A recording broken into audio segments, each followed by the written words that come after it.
আসসালামু আলাইকুম। হানিফ সংকেত অত্যন্ত নির্বিবাদ একটা মানুষ, ভদ্র মানুষ। ব্যক্তিগতভাবে আমি চিনি, আর বাংলাদেশের লক্ষ লক্ষ মানুষ তো তাকে চেনেনি এবং অত্যন্ত জনপ্রিয়। সেই ইত্যাদি কবে থেকে দেখছি, তার কোনো শেষ নেই। এবং প্রতিটা অনুষ্ঠানে যখন নাকি তিনি উপস্থাপন করছেন, প্রত্যেকটার একটা বৈশিষ্ট্য, নতুন নতুন দিক তিনি তুলে আনেন। সমাজের অসঙ্গতি, সমাজের সমস্যা, নানা বিষয়গুলো তিনি গানের মাধ্যমে, ছোট ছোট নাটকের মাধ্যমে, কথোপকথনের মাধ্যমে, নিজের উপস্থাপনার মাধ্যমে সেগুলি তুলে ধরছেন। তেমন মানুষটি প্রায় প্রায় বিপদে পড়ছেন। কিছুদিন আগে, বছর খানিক বা 1.5 বছর আগেও একবার বিপদের মুখে পড়েছিলেন। এবারও তেমন একটি পরিস্থিতি হয়েছে। আল্লাহ রক্ষা করেছেন তাকে, যে দ্রুত তিনি উদ্ধার পেয়েছেন। খবরটি হচ্ছে, হানিফ সংকেতের ফেসবুক হ্যাক করে অরুচিকর ছবি পোস্ট, দ্রুত উদ্ধার।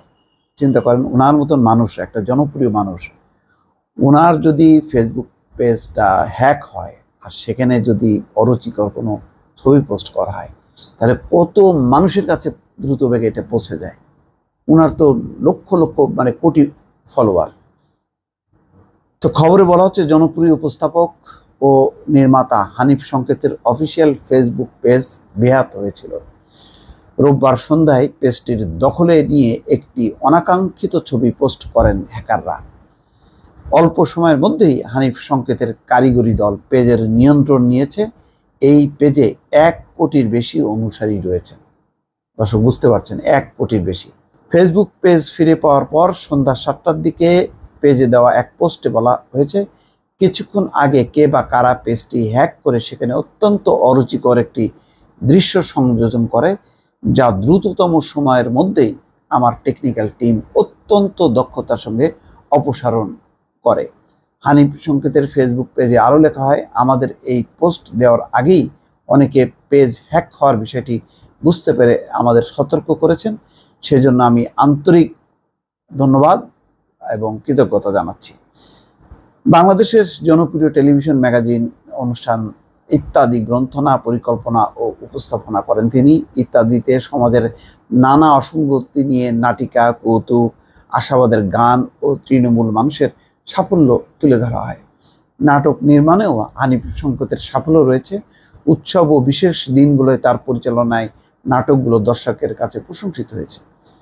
তার বানানো জনপ্রিয় নাটকগুলোর মধ্যে আছে আয় ফিরে, তোর প্রাণের বারান্দায়, কুসুম কুসুম ভালোবাসা, তোষামেদে, খোশ আমোদে, শেষে এসে অবশেষে।